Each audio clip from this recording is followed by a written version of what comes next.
right, everybody, welcome out to the Lugrum Guys Craft Beer Show. I use that term loosely. More on that in a minute. It is Tuesday, October 24th, 2023. Jersey Johnny coming at you with me, as always, is none other than Mr. Cider Samurai. Hello. Yes, Cider Samurai?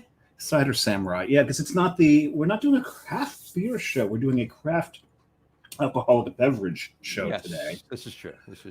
Which we do every week, but we needed to broaden the definition Horizons a bit. And yeah, true. Because today, and for those of you from the Church of the Flying Spaghetti Monster all know that today is Cider Appreciation Day. Yes, you Pastafarians out there, happy Cider Appreciation Day. So we figured we'd honor the day and do our first ever cider show. Today is the first ever cider show. It's crazy to think about that.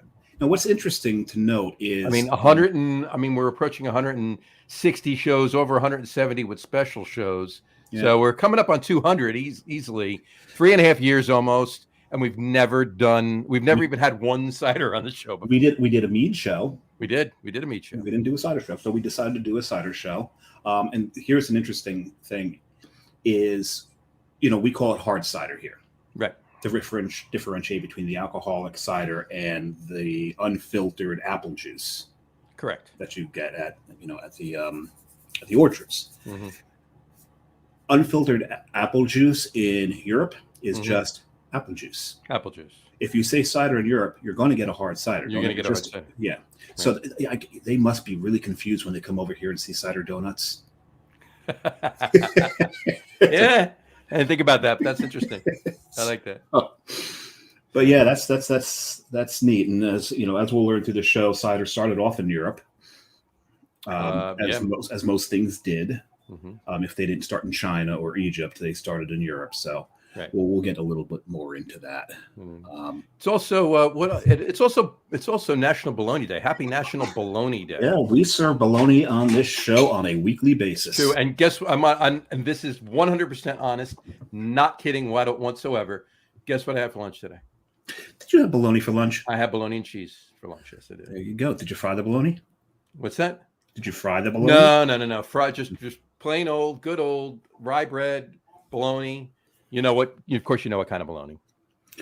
Yeah, I can't remember the name of it right now. They're from the Amish country. No, not that. Well, not that one. No. Come on. I went with Thuman's. Thuman's, of course. Thuman's family. Thuman's bologna and American cheese with mustard. White bread? Did you go Wonder Bread? No, I did rye. Oh, I thought you went completely Brady Bunch on that. No. Oh, okay. Just see, good rye too. See, for me, bologna, you get that Amish country thick cut bologna. You get that stuff fried up. Oh yeah, that stuff's good. Yeah, that I can't eat that.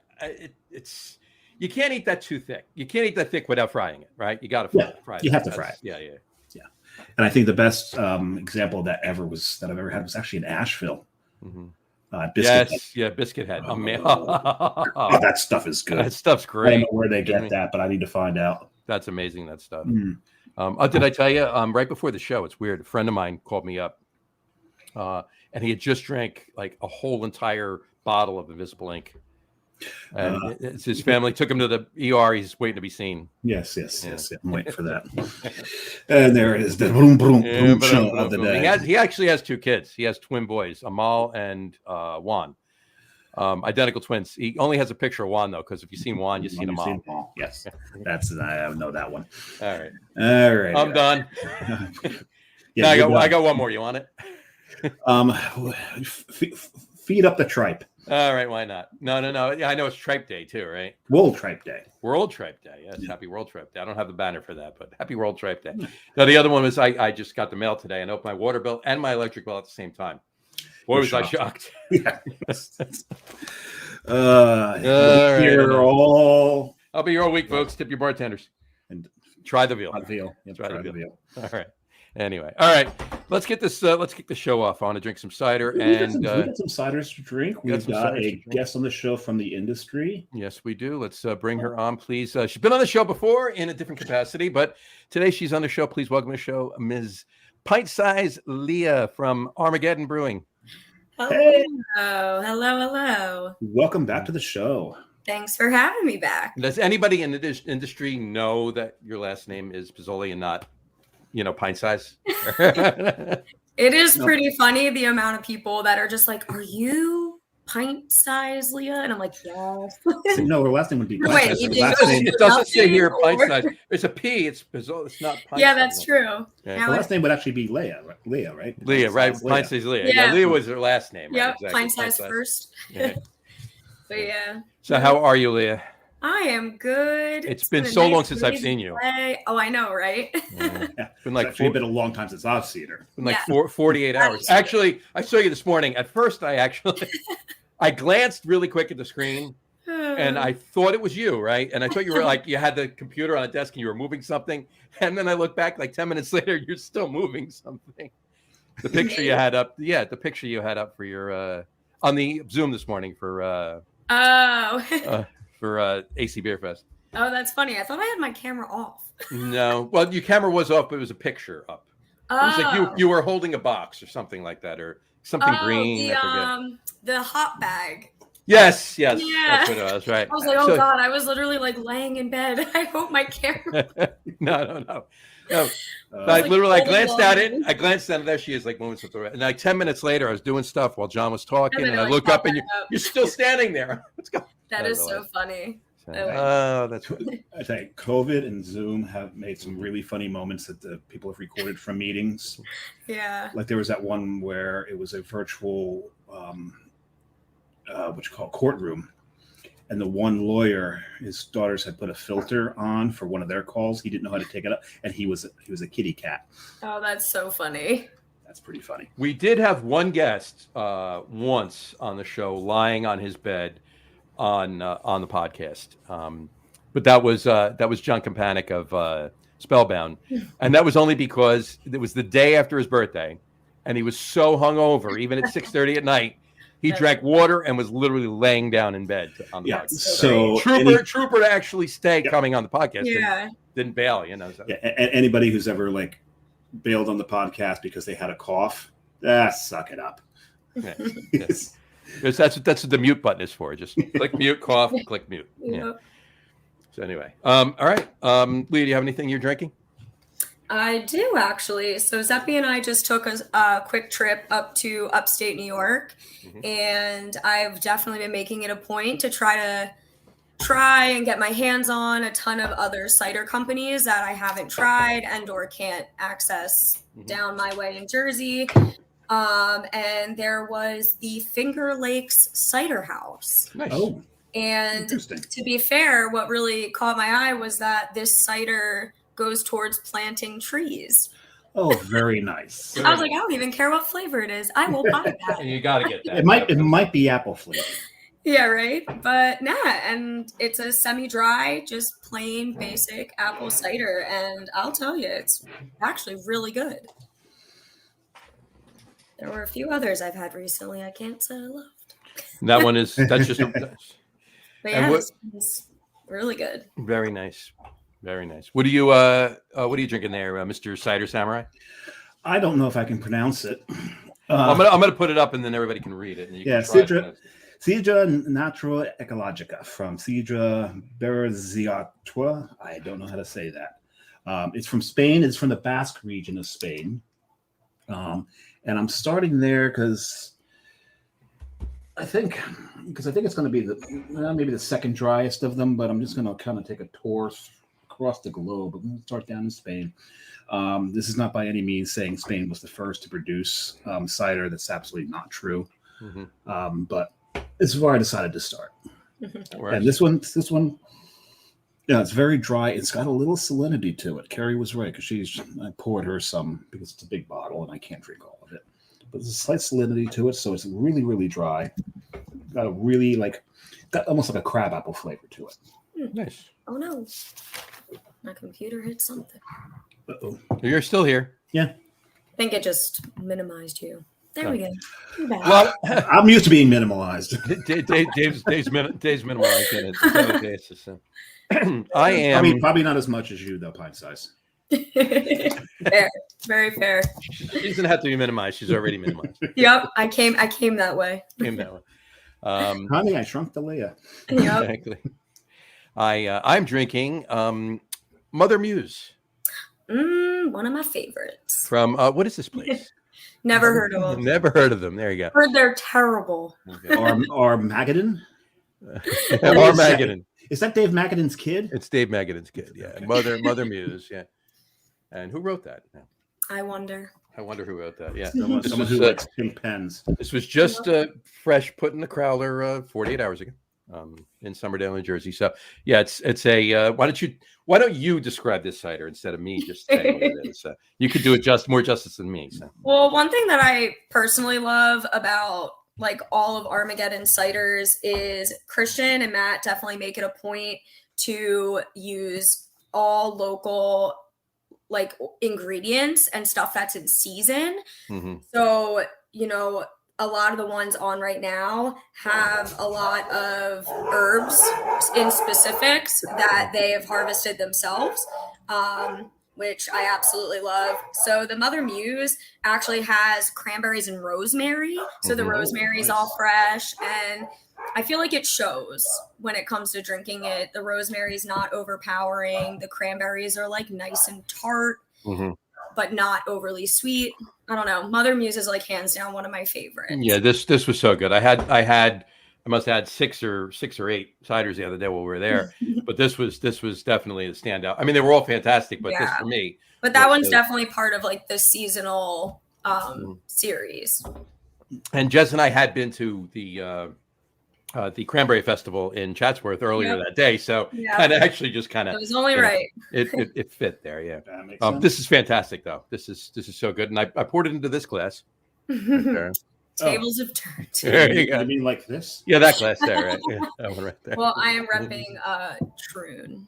There you go. There you go. One of my favorite. That's a neat glass. I love that. That's a it's great. Good. That's a great the season. It's spooky season. It's only right. It is. That's why I've been drinking out of my burial glass quite often. Oh yeah, they have phenomenal artwork. They do. I did not get a glass down at burial. I was there. I was at burial twice this year. Gotta go back. And I didn't get a number 3 glass. Yeah, exactly. So anyway, all right. So let's kick it off as we normally do. We already asked you the normal question we asked, but let's change it up since this is a cider show tonight. What's the first hard cider? We'll say hard, obviously hard. What's the first cider? Oh, let me see. Ort Farms. I had a. No, I'm kidding. What's the first cider you had? Cider you had that you can remember. Yeah, I mean, to be fair, that was a standout for you. You know? Well, to be fair, I feel like a lot of people, especially in our area, their first cider was easily an Angry Orchard or a Reds. It depends upon your age. Yeah, it's true. But to be fair, I feel like I'm really sad that those were some of my first ciders because they were absolutely terrible. And in my head, I was just like, nope, I hate cider. Cider is not for me. And it definitely put a not so great perception. But my best friend who lives in New York recently moved to Connecticut, but she from day one has always loved ciders. So it's been really fun, although being a beer drinker my whole life, it's been really fun tasting all of the ones that she constantly is exposing me to. So some of my favorites definitely are Graft, based out of New York. Okay. And I remember years and years and years ago, it might have even been back around 2015, 16-ish. Mackenzie's did a black cherry one. And I remember thinking they still do.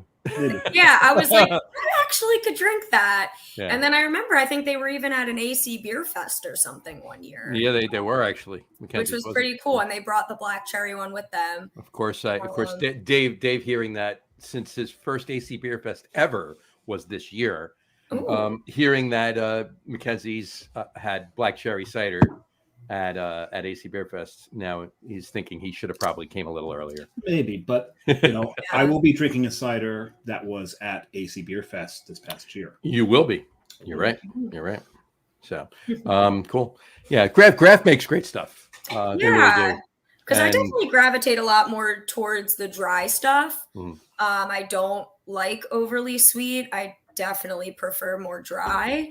And I feel like Graft makes a pretty good variety of dry and sweet. So been pretty pleased with the ones I've had from them.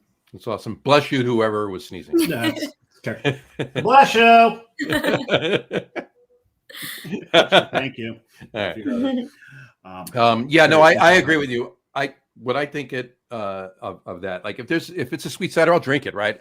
If it's well made, it's delicious, right? But with sweet ciders, I tend to just like, it's like iced tea or I'm like, it's gone, right? I pull the glass, it's gone. Right. Yeah. So, you get through two and you're like, I can't have any more. Yeah. But with dry ciders, I can have many of them and I enjoy them.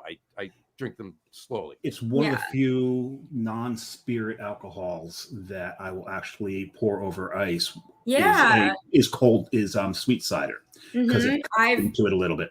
Definitely have seen myself doing that, especially with some of the ones that I've brought back from our New York trip.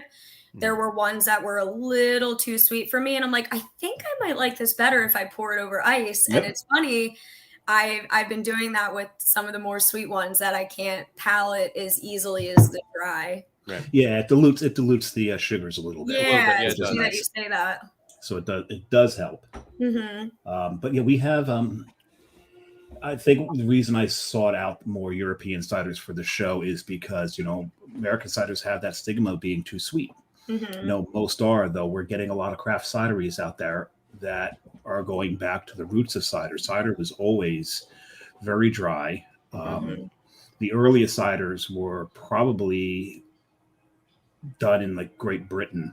They think as early as like 5,000 BCE, where they were actually using crab apples. And then things just kind of took off from there. You got them, it got all over the world from there. But they didn't really start making really good cider until the Norman invasion. The French came through with a bunch of different varieties, and then they became good. And England has maintained the lead as far as the highest consumption of cider in the world. Wow. And they've got the largest cidery in the world as well. I can't remember the name of it. That's awesome. But they do love their cider. That's for sure. They do. Cool. Do you remember, I guess, I was going to say the first cider you ever went to? Me? Yeah, you. So to be fair, there was one in Philly years ago. It could have been like 2 years ago. But I don't think is even open anymore. Okay. That I definitely popped into very briefly, but I don't think they exist anymore. And I can't remember the name to save the life of me. But if you want to count the referend, they used to actually back, I don't know if they still are, but I know back probably around like 2018-ish, because it was definitely before COVID, which I used to love the referend and I would frequent them very often. They had a couple different ciders that they have put through, and I remember they did some cool bottle conditioning with them, and it was probably around like 2018-ish, like a year or so before COVID hit. But I don't think I can really count that as a true cidery. So sadly, no, besides the one in Philly that I can't remember. Rest in peace to them, because I'm pretty sure they closed. And Gotcha. Well, I was just at a fantastic cidery the other day. And it's called Armageddon, and I think you know something about it. So, ha. So why don't we talk about that? Let's talk about that. Can you speak to, obviously Christian is the owner. Is he the owner, one of the owners? So he's one of the owners. He has a partner, Matt, who is great. They're so fun to work with because they're so different, and they bring such different energies to the brewery, and it's so nice to have that balance, and they're awesome. It's the funniest thing about it is originally, like, they would homebrew and everything together, and they both loved beer, and Christian was, thinking he had celiacs and was misdiagnosed with it. So then he was like, well, shit, I love beer and I like brewing. So he was like, let's try ciders. And him and Matt kept brewing, and they definitely felt that cider was, something great, and they were on to something great, which I can confirm they 100% were and still are. And ironically enough, Christian was misdiagnosed with celiacs and ended up not having it, but now Matt has it. Really bad. like really bad. So it was just. So it worked out for Matt. Now is Christian back to drinking some beer every now and then? Oh, absolutely, yeah. He very much frequented mechanical as well, Gotcha. which is honestly how I got to know him very well. And Fair enough. the awesome person he is. So it worked out for both of them in different ways. Yeah. Right, there you go. Yeah. There you go. It's just like so funny when they tell that story. I'm like, I that's funny. I mean, it's not, but you get it. It's not, sure. But right. Exactly. So that's kind of where the whole cider thing came into play. I actually know somebody with celiacs, and it's not a bad case, right? But it definitely does. It's it does a number on them, right? But they love beer so much that every now and then they're just like, all right, I'm going to feel like crap tomorrow, but I'm having beer. Yeah. Oh, maybe I've got it. I always feel like crap after 15, 20 beers. I think if you go on that route, I think a lot of people have. That might be it. Anyway. All right. When did they get started? When did they first decide, So they had a very long journey, unfortunately. Due to you mean it takes a while to actually open something in New Jersey? I know, that serves alcohol. That's I wonder how shocking. So shocking. But no, they actually started back in like 2014. Oh geez. And yeah, oh geez. But it took actually a total of now I don't feel so bad. Yeah. But it was 3 years in general. They had to work really, really close and stay on the New Jersey legislative's ass because they had to completely change the laws. There really were no written bylaws or anything in the legislature specifically referring to cideries or meaderies or anything like that. They were definitely one of the first to really try to have a legitimate tap room and tasting room and everything. So it took about 3 years for them to really nail down and have the law changed, which is why they actually are listed under the full brewery license because there really isn't a license tailored to them. So they have all the same rules and regulations as the New Jersey breweries do when it comes to the restrictions, which is sad. But yeah, but they operate pretty much identical. So yeah, so then it was, I think in like 2017, they actually bought the building and was able to break ground or not bought the building, but they got the paperwork signed to start renovating. Right. Buying the building is a whole other fun game that is in the works, which is exciting. But it was like January 31st of 2020 was actually when they were able to open their doors. Oh geez. Just in time. Yeah. Crazy. Perfect time. Literally crazy. Absolutely crazy. So they had a good month and a half. Yeah. If you even want to say that. Yeah. But I mean, from what I've heard, takeout was great. The local support was great. Yeah, there's a lot of that. Yeah, and I definitely think because their journey was so long, there was so much hype behind them, and everyone was just waiting for them to open, that when they finally did open, the local support was ready to, try their stuff. So that's awesome. That's awesome. No, you got to love that. You got to love the public and everybody being behind you and knowing about you ahead of time before you open a tap room. So for sure. That's definitely a plus. Mm-hmm. Trust me. Yeah. But cool. That's great. What so they opened January 31st, 2020. Yeah. They were they making ciders and meads right from the beginning, or pretty much, yeah. I know they were actively homebrewing, perfecting recipes. They got a really cool trial orchard going and growing over the years, and they were sampling different apples, different herbs, different, you name it. And I know one thing specifically that they purchased before I think they even had a location was like a fresh press to be able to press and do custom like juice extractions and stuff like that for like fresh apples and pears. So I feel like too, like what really makes Armageddon's product different is they're not adding any refined sugars or water or anything. Like they are using all fresh juice. That's awesome. From local organic produce, most of Okay. it in which they grew themselves. I just want to point out, like, just look at the color of that. I mean, you Yes. know, it's only a little bit left, so you would think it would be more pronounced when the glass was full, but it's still holding that red. It's gorgeous. It's beautiful. Yeah, it's really funny. It has such a beautiful color. That one in Ida's heart, just the plain cranberry, has such an awesome color to it. It always looks so pretty when people order it. The rosemary goes so well with these cranberries. It's really, I really good. agree. I'm not blowing any smoke whatsoever. Go, if you're anywhere near Somerdale, go stop in and try it. Well, we just released the new holy basil seltzer, the Tulsi. So it's just fresh apples and holy basil. Oh, it is so good. I remember everyone saw it on the coming soon board and was like, it's coming back, it's coming back. And I was like, wow, so many people are really hyped about this holy basil cider. And then I tasted it and I was like, oh, I see why. It's so good. That's awesome. Yeah. How big is the system they're using? So the cider and mead are brewed on separate systems, Sure. just for no cross-contamination. And working with honey is an absolute sticky nightmare. A little bit. Everything is always sticky, and there's always so many bees.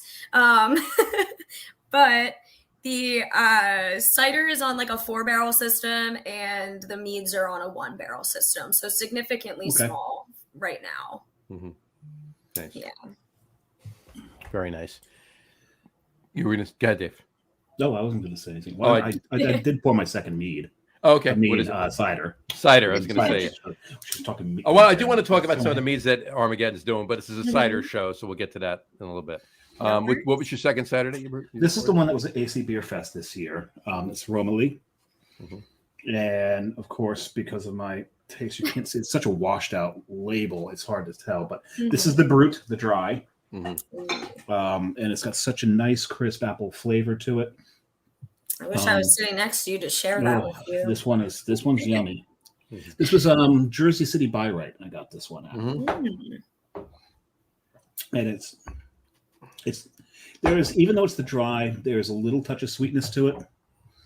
Not distracting. The first one was definitely a lot sweeter, but I think that was the slight salinity to it. This one's just so good though. And they had a very, very long line there, and the reason being is they walked everybody through all 4 of the ciders they had brought. That's cool. And, They wanted everybody to have all 4 of them right now. Yeah, and it's interesting because I didn't check any of them in during the festival. So, but I got this one checked in, and it's lovely. This is lovely. We'll see. We'll see where this lands on the when we hit the top 3s, John. This is your now. This is how dry is this? Because it says dry brute. Yeah, it's not, like I said, it's not as dry as the one from Bosque. From Bosque. No, Bosque was an Bosque is a pear. So. Oh no, I thought Bosque was a reptilian bounty hunter from Star Wars. Gotcha. Might be anyway. I think it's Basque. Anyway, My dogs are going. I was going to say your dogs are they upset they're not on the show? Zeppi probably ordered food or something. Oh, man, but that's yummy. That is yummy. Very nice. I am for my second one. We mentioned Mackenzie's before. Yeah. I'm actually having a Mackenzie's, not the black cherry. I said they're all fall in theme, so I'm having a Mackenzie's Pumpkin Jack. I've never had that. It's funny, I don't gravitate towards pumpkin like at all. I usually hate everything pumpkin flavored. Well, I will. Dave will back me up on this. I bought the 6-pack of this Mackenzie's Pumpkin Jack for somebody else here in this particular building.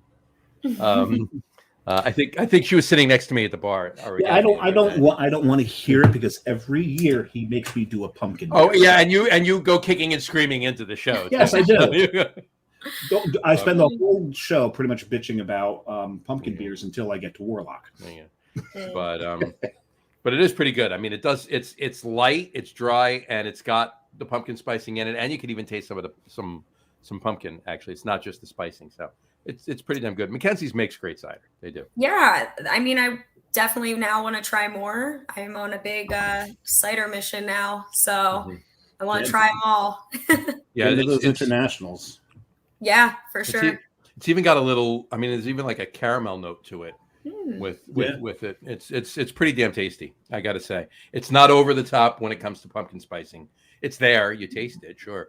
So now you had the Ichabod's Bane, right? Mhm. Now, where would you say that is in comparison to that when it comes to like pumpkin flavor and sweetness? It was close to this. It was a little sweeter, and there wasn't that caramel note that I'm getting out of this. Yeah. Other than that, it had because I can do Ichabod's, Mm. even though I'm not a big pumpkin fan. I can do a little bit, like a little small pour of that, and I'll be good. But I'm curious, like I don't know. I don't usually gravitate towards pumpkin. There is in this particular one, like I said, the fact that there's that caramel note in here, it kind of makes it's dry, and there's the caramel note, so it's like a caramel apple with pumpkin spicing, and yeah, so makes sense. It's pretty tasty. So, I have one Mackenzie's that I like more than this, and that would be the black cherry. Well, I'm not saying anything. We'll get to that. We'll get to that. I haven't even tried the others, but the black cherry automatically wins. Exactly. So that's definitely a good one. Exactly. All right. So let's talk about some of the ciders you make. There's flagships, right? Mm-hmm. And there's seasonals too. Talk about some of the flagships. So definitely the flagships are the Exile, which is the basic, apple cider, and they have the semi-dry and the dry, and they kind of do some spins on that throughout the year. But the Exile you can always find on tap, and then there's the Resurrection, which is just the apple and honey. Then you have the Ida's Heart, which is the apple and cranberry, and I think I'm missing one. Why can't I think of them? Oh, the Desire, the blueberry one. That's like the fan favorite. How can I forget Desire? Because it's a given, right? It's a fan favorite. You're picturing the taps. You know it. It's a fan favorite. What are you talking about? It is. The Desire is so good, but that one is definitely sweet, but it's very good. But yeah, so then when it comes to seasonal, like I briefly mentioned before, it's all going to be based off of what herbs and fruits and all that are in season in that time. Right. So like for right now, like Matt literally just picked up all the pumpkins. There were so many pumpkins all over the brewery because he is now starting to work on Ichabod's Bane for next year. Really? Wow. Yes, they get these like really cool special pumpkins, and he guts them. He actually roasts every single seed. And they use all, like, it's like I said, it's all fresh. It's so cool. Like, I wish I could like sit there and watch. That's awesome. I actually what like they do. Yeah. On that note, before we get into seasonals and anything else, is there any plans to do any barrel aging? It's been talked about. Definitely been talked about, especially with like the meads. I think more so. Well, sure. From like what I've heard, just because of the ABV and everything like that, the meads are already kind of beefed up a little bit. But they do offer an oak chipped one, oak chipped aged cider, I believe. So it will give a little bit more of that barrel aged vibe, but without actually barrel aging. But yeah, that's something I think we'll definitely need some more space for, and we'll see where the future takes us. It's definitely a great space, and we'll talk about the tap room and everything in a minute. But it's nice to talk about some of the seasonals. Obviously, Mother Muse that I had before. Yep. And you mentioned Ichabod's Bane. Talk about some of the others because there's a bunch there. You have more seasonals now on. For sure. And it's really fun. Like Massacre, the blood orange one, has been popular. And actually, that was like one of my favorites from day one. Awesome. They do like we had that one.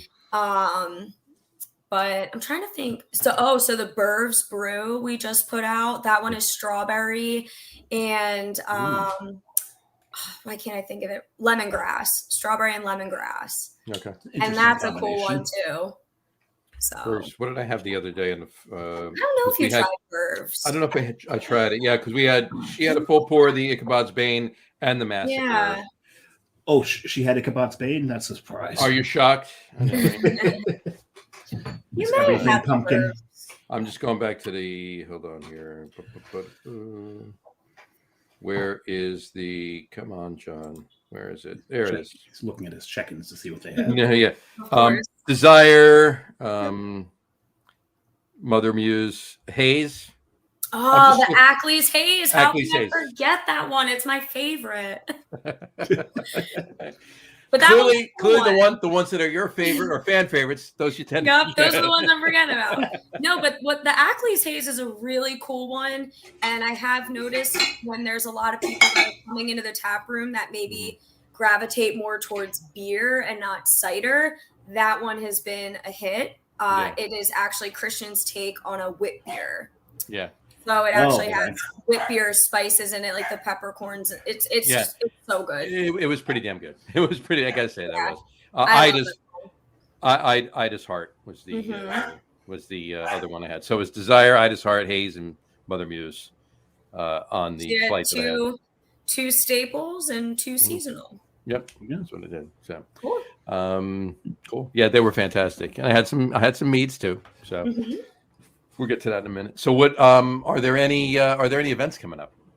Anybody could. So we have booked out until I think January with Dungeons and Drafts.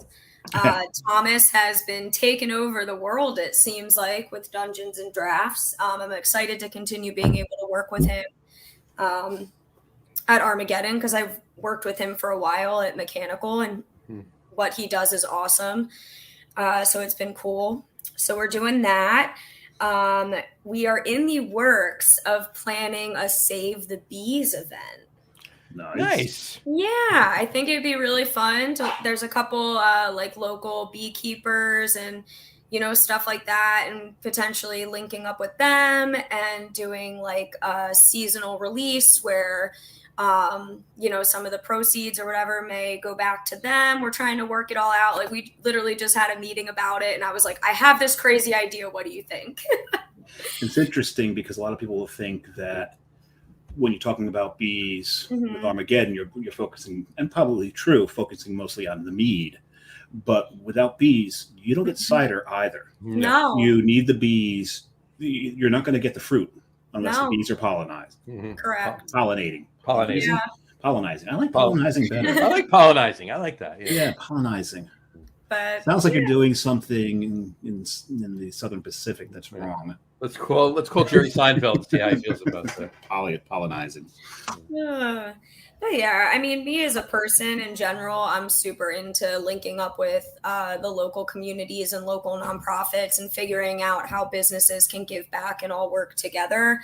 I was a huge advocate for that while at Mechanical, and I really hope to continue being able to do that at Armageddon. And, it seems as though Christian and Matt have been very open and willing to take on my crazy ideas. Like, I'm like, all right, so what about like a Mortal Kombat Monday? And we set up like pictures and bring people in and like open one Monday a month and just play Mortal Kombat all night. And they were like, okay, all right.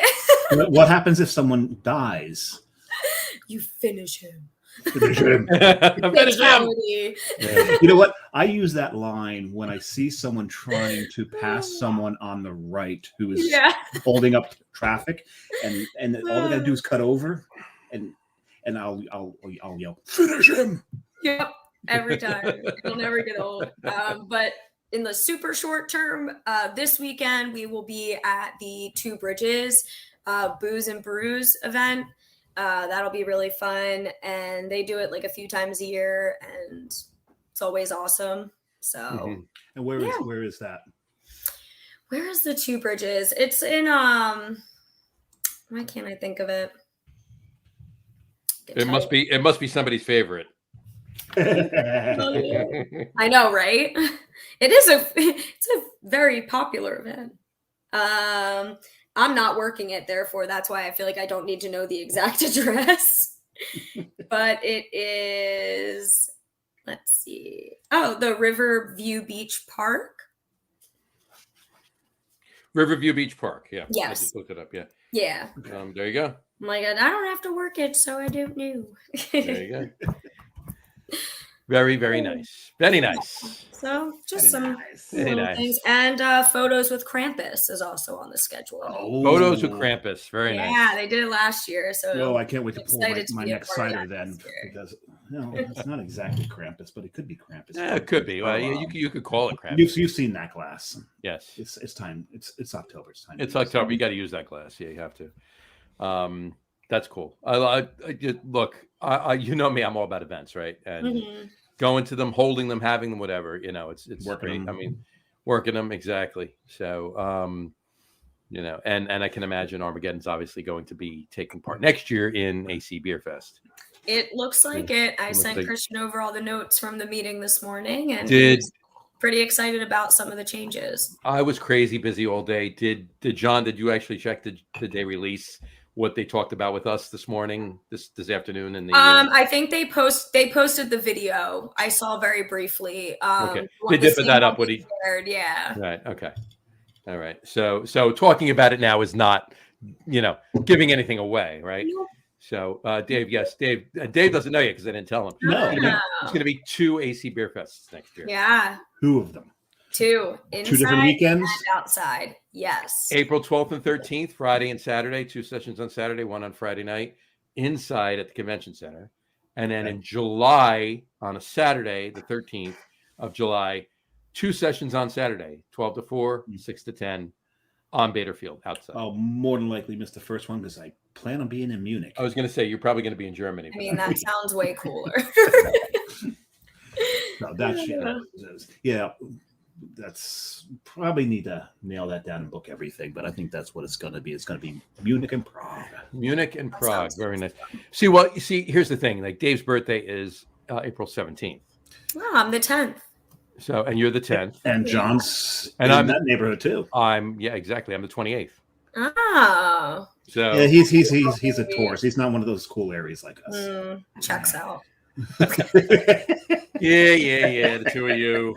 Yeah. We should get my Anyways. brother on because he's the 6th. And your brother's the 6th, yeah. So, but That's and then no. April's a great month for birthdays, right? Al It Gattulo. Look, we all know Al Gattulo, right? is. Al Gattulo is the 28th with me. Wow, that's awesome. There you go. It's Torai. We share a birthday, not just a birthday month, Aw, an actual birthday. So The that's same cool. day. Oh, same day. So anyway, but what was I going to say? So yeah, the 12th and 13th. Now we'll be in AC, and then the week after that we're going to Vegas. So Ah, that's cool. Nice. Craft Brews Conference is in Vegas next year on the weekend after that. So it's actually in April next year. So Oh it wow. should be. I'll It's gonna, be in Prague. and then I'll come back for my birthday. So it's going to be a busy month. It's I going was to be a gonna busy say, month. that's exciting. Very exciting. There you go. All right, I've moved on to number 3. you've moved on to number 3. What is it? So now we're going to England. I said the top drinking. By the way, I just want to put this out. Okay, the first one, if you look at the Crawford's first one at the end, Spain. Yeah. Right? Look at the Crawford's second one at the end, France. There you go. I'm looping in. You're looping in. I'm going north and north. You and went west. you went north. You went northeast, and now you're coming back out Yeah, east northeast. north. And Almost due north. Yeah, a little east. right. But more than likely, it was like the Brittany region. I don't know where Romilly is located. Why? Please tell me. Anytime I hear the word Brittany, You think of a dog? I think of Spears. Yeah. Why? Because she's a legend. Is she she's a really legend. though? Not- Yes. Hey, Yeah. she got emancipated. You got to give her that. Finally. Was she like 42? I mean, what? Yeah, 42. She divorced her parents. Yeah. But now I'm moving on to England. Moving on to England. All right. So we're going with Let's have at it. Asphalt, Ooh. dry English cider. Mhm. And this is the glass we were talking about. One of my favorite glasses to drink out of. It's one right here. Wow, that's a fun one. Mhm. Yeah, what's really cool is if you put something blood red in this thing. Yeah, I was gonna say I could see a mead looking really pretty in that. Oh, I've done. You put the vampire's blood in that the first time, right? I put vampire's blood in it. Actually, the first thing that ever went in this was Zombie Killer, which is a cider. Which is a cider. Not on the first time on the podcast you used that. That Yes, was it was Vampire's Blood. I've also had Necromango Con in this from Bee Nectar. Yep. And what was really cool with Necromango Con, when I took a picture of it, I held a flashlight over the top of it, so it was like this golden glow was coming out of the eyes and the mouth. Nice. It's really, really freaking cool. But at any rate, this one. So the Brits, oh my God, they're 55% of all apple production in England goes towards making cider. Sure. Wow. That's how much they love their cider. But the problem was in England, cider got associated with an old man's drink. Interesting. So it started to fall in popularity in England until Magners. Because a lot of people will tell you in America it's a young girl's drink. Yeah, it's the same. It's the same thing, only the other direction. Mm-hmm. But Magners came around and they launched a genius campaign of showing young people drinking cider and all that. And now they've got the other problem is where you've got a bunch of teenagers at bus stops drunk and or in the morning hungover. Forgot about them. Good job, Magners. But they did bring the popularity of cider back to England, so the cideries are still running strong, and we get some of the good ones over here. Not just Woodpecker, which I do like. Which I think Woodpecker was the first cider I ever had, John. Woodpecker, was it? Mm-hmm.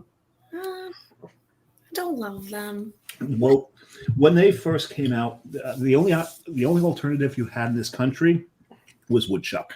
Yeah, and that I think I don't like even more than Woodpecker. Yeah. The Granny Smith was a lot drier, so I like. Yeah, all right. I haven't had that one. That wasn't too bad. The ones I've had from Woodchuck, I've not been a fan of. They were also one of the first ones that I was like in the category with like Angry Orchard and Reds. Ugh, no. Yeah. This one I gotta say, I love the apple flavor to this. There's almost a slight earthiness to this. Oh, I like this. I like this one a lot. Sounds like one I would like. Oh, this is good. This one's good. Yeah, look that one up. This is the Aspal Dry English Cider. It's on the fall. Here I am. I'm going to get the list of all the ones you have. Exactly. Hunt them down. Oh, that's yummy. That is a good one. Yeah. That I like. All right, cool. John, you still on your second there? I just poured my. Hold on one second. I'm just doing one thing here. You can take the obligatory picture, or are you ordering dinner? Excuse me. Bless you. Thank you. My third beer. Did I say beer? You said beer. I said mead earlier, so you did. So now we're even. All right. My third cider is another one from New Jersey. It's from Beach Bee Meadery, actually. Yeah. It's cranberry cinnamon from Beach Bee Meadery. No, that's an interesting. I don't think I've ever had any of their ciders, but I've had their mead. They actually. I've had the mead. Yeah. Yeah. No, I've had the mead, but I've had the ciders. Actually, the first time I had the cider was last year, the year before. Right here in Belmar, we have every Wednesday during the summer, there's a farmer's market up by the park, right on Main Street. And they always have a booth with their meads and their ciders, tastings right there. So you walk up between them and what's the one distillery in Long Branch? Big Dog, is it? It's Long Branch. It's distillery in Long Branch. They're both there. And Garden State. It's called Long Branch Distillery. Long Branch Distillery, right? Well, they have they have like the brand is Big Dog, right? But they also have whatchamacallit, Garden State Distillery. So there's a meadery / cidery and two distilleries at our farmers market, 2 blocks from my house every Wednesday night. So that's pretty funny. You can't beat that, right? And I like what I like Beach Bee. Beach Bee is it's a father-son operation. Yep. And they are the nicest people. You're like, oh, we have a puppy. She was just scratching at the door and being annoying. You can ignore her. No, we like puppies on the show. Mm-hmm. This is Norma. She's our newest addition to our pack. Oh, it's part bulldog, I see. She was a breeder reject. She had really bad cherry eye and an umbilical hernia. Oh, wow. And I lost my 2 older bulldogs this year. So Zeppy actually surprised me at work with her. Oh, I hope Cheem's watching. Jean's one of our friends. Jean is a huge bulldog aficionado. Really, Yeah. she has been such a gem. So just Nice. a pain in the ass, but but how do you get mad at this face? Let's see who's got the bigger underbite there. This guy or Yeah, right. Oh man, Can't get mad at that face. There's nothing. Her underbite is vicious. I had my sister had a dog. My sister had a Yorkie years ago, almost 40 years ago. I mean, he was around. Like he was a puppy 40 years ago. Let's put it that way, right? So he was around for a while, but he had that underbite looks like an overbite compared to this dog's underbite. I love it. As soon as she grew her teeth in, man, it was like bam, bam. There's nothing like a bulldog. I will rescue all of them as long as I can financially afford to. Well, yeah, right. Yeah, exactly. The medical bills. Oh yeah. They rack up. They rack up. Yeah. So you mentioned, I just wanted to throw this. I thought it was funny. I just threw this up there. We do on the sports podcast. We do every other week. We have one segment of that every other week show. We do funny, not memes, but like misspellings or odd things that people will post on whatever. You mentioned, what was the one event you do, the Dungeons and Drafts. Dungeons and Drafts, right? Yeah. So it reminded me of this, so I threw it up there. Clearly, this is Dungeons and Dragons. Mm-hmm. Clearly, I've never heard of such a thing. I know, what is that? What is this Dungeons and Dragons you speak of? Right. Clearly, this is. I'm going to put my 20 aside over here. I know, right? Clearly, this is Dungeons and Dragons, but it apparently there weren't enough like digits in the LED screen, so this is what popped up for this one. Oh my god, I love it. A completely different meaning. That could be a really interesting event. I mean, but here's the thing: if people see this and think that's what it is, and then show up and it's a bunch of people playing Dungeons and Dragons, completely disappoint. You're going to disappoint one crew or another. No, I don't know. I think you might wind up with a really odd merge. That could be a lot of fun. That would be interesting. It would be interesting. I will add that to the list of new events.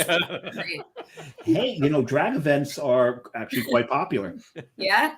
And if you can put in implements of torture combined with it, hell yeah. There you go. Now you got your Dungeons and Drag. There you go. Anyway, all right. Who says this show isn't fun? Anyway. Oh, we were talking about cider, weren't we? We were talking about cider, yeah. Let's talk about the meads you guys are making. It's a cider show. It is Cider Appreciation Day, but let's talk about you guys also make meads. Obviously, there are other meaderies in Jersey, Beach Bee Meadery, which talked about. Melavino, obviously. They just closed. We had just closed. Amazing meads up there by Sergio Mutella. But let's talk about your meads. Have at it. Yeah, I had a few the other day, and I'll speak to them as we go. And go.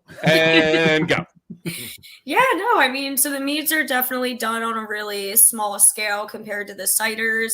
As well, are also seasonal based off of ingredients and everything along those lines. I know Christian gets some really cool honeys that I wish he was on to talk about, because the day that he was showing me his fancy honeys that he gets, he was just like so excited and passionate about. And I was like, yeah, it looks like the other honey you showed me.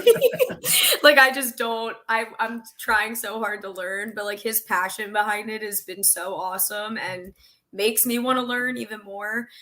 So I don't really know the differences in honeys or what it can do to the mead, but I do know that he makes it a point to find very specific honeys that he uses.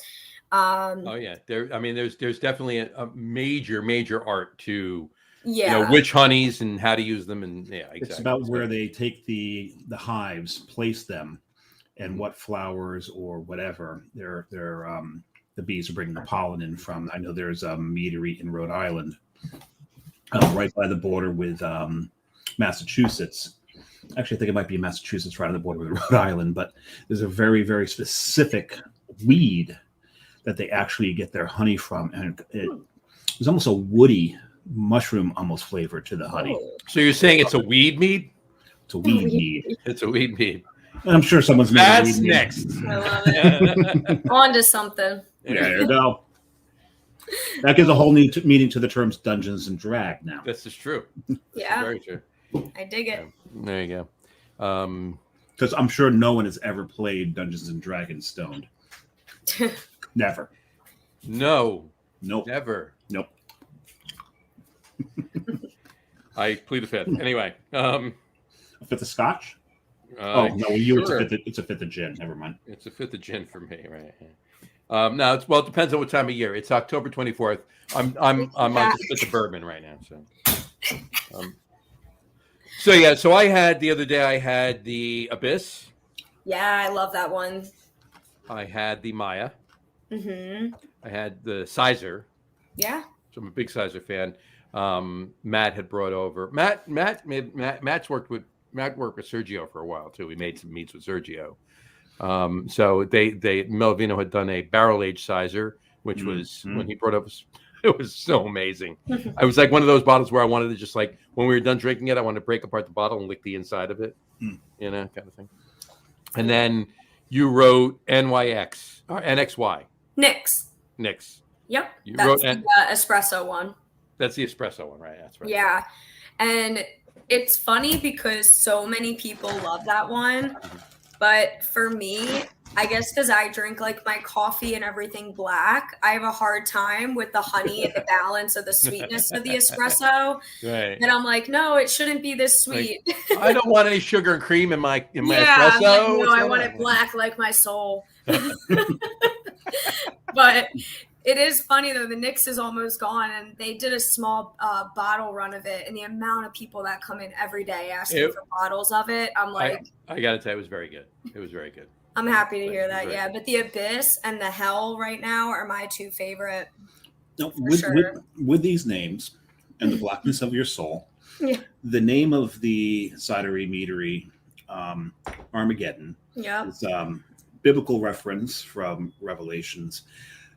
Is that what they're going for? You know, the A has a devil's tail on it and all that. So, are we in like the bowels of the brewery? Are they sacrificing animals? What's going on? No, they're sacrificing apples to make the cider. Okay. Right. Pretty much, yeah. I mean, it's a pretty violent process when you're watching like the press come down and you're just the press is right in the middle of apples, pears just explode everywhere. And there's this pipe organ playing in the background. And there's the press is right in the middle of a pentacle. Right. Yeah, right. Nope, just in the middle of the brew house, but but no, everything is like very metal, which was built over a cemetery. You know what? I mean, granted, on a day-to-day basis, it's just business as usual, right? But for a tour, that press, what pipe organ's playing in the middle of a pentagram would be that'd be pretty badass. And someone in the next staff meeting, and the person operating it needs to be wearing a cowl. Hell yeah. Absolutely. Definitely taking notes for the next meeting. Absolutely. There you go. But yeah, now everything's like very metal. You just listen to like metal all day, and it's pretty great. So it's like a brewery, basically. Pretty much. Most breweries.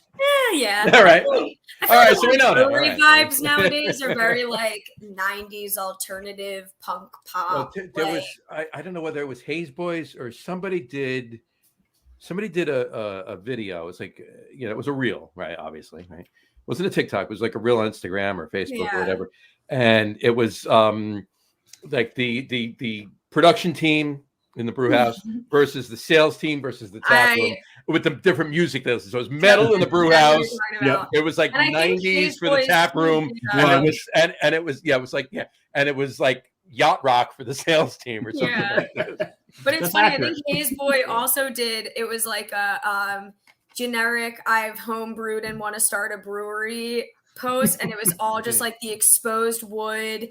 Everything was wood and pallets, and then it was like pop punk in 90s playing in the background, and it was just like fake greenery everywhere, and I'm just like, oh my god, like why is that accurate to like every brewery Right. ever? Pretty much, like pretty much. everything is just repurposed wood and plants and punk pop music playing. Gotta love it. Hydroponics. Yeah. Exactly. Yeah. So, His boys. everything that everybody likes about this brewery is at this brewery and Yep. this brewery and Pretty this brewery much. and this brewery. Just Yep. clone them all. Just, Yep. That's it. So, and you know what? And there's nothing wrong with that. There's No, nothing wrong with that because I've definitely been to each of those breweries, Yep. whoever they At the are. end of the day, to me, good. all that matters is, are you good people? Do you hire good people? Do you treat your people well? And are you making good product? And at the end of the day, that's all that should matter. I would drink phenomenal beer in, a garage. Literally, you don't need anything. I just need good people and good beer. Exactly. So exactly. doesn't matter to me. Works for me too. You know what is wrong though, John? What is wrong? My glass is empty. Your glass is empty. Mine's almost empty too. Laughing. What's your fourth? Oh, the fourth one. This one I've been looking forward to. I'm hopping the pond. He's crossed the pond, ladies and gentlemen. I'm hopping the pond. This one I'm not pouring nearly as much of as the rest of them because this is a 10% Oh, finish the bottle. ice cider. Mhm.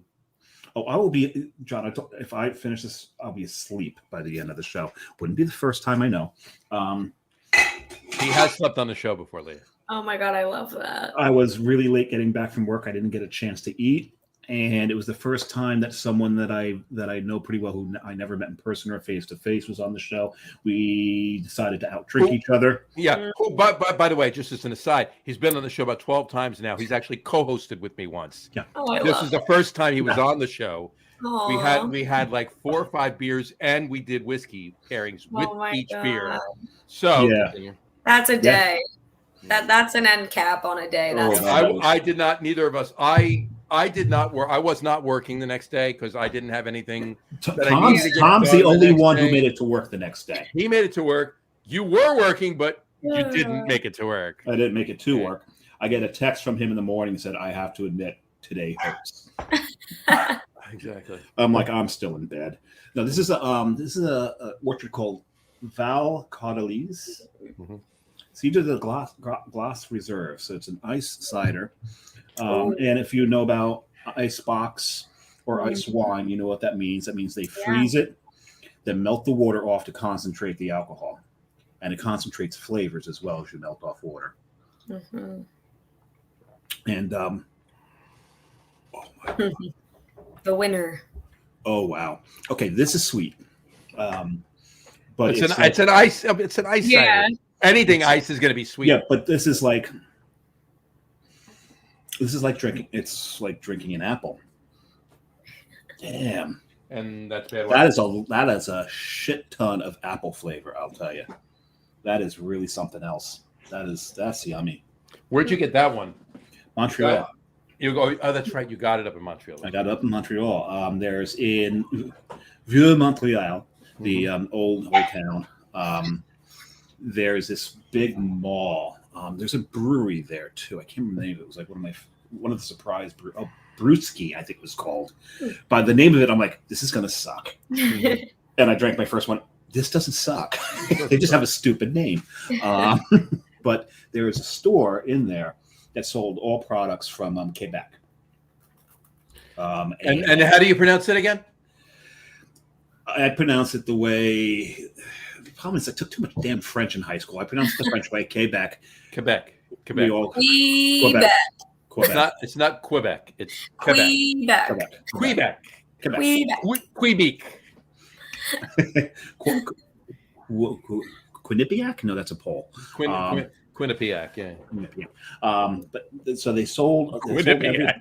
I've never heard Quinnipiac pronounced Quinnipiac. Quinnipiac. Why not? They pronounce it so weird up in Connecticut. It's don't even. And from what I hear, that particular college, you can make the most of your GI Bill there, other than any other college. So many of the people in the GI Bill go there because of that. I don't. There's a lot of really good breweries right around that college too. Yes, there Can is. confirm. Yeah. I think OEC is not too far from there. No, OEC's not that far at all. But they were selling all products from that particular province. province. The province of Canada or the province of Quebec. Quebec. Quebec. It's a C. So we picked this up, and I gotta say, I'm as Matt Patensky would say, I'm not mad at this. There's zero suck in that ice. There's very, very little suck in this, if any at all. If any at all. Yeah, it's almost got like a mead quality to it in its mouthfeel, and the sweetness comes in at 10%, which is higher than anything I've drank tonight. So I'm not going to be killing the bottle. And if I kill the bottle, someone over there will probably yell at me. And my next one's only 5.5, so I'm not worried about that. This is, I'll be saving some of this for later. I like this. I like this a lot. Like it a lot.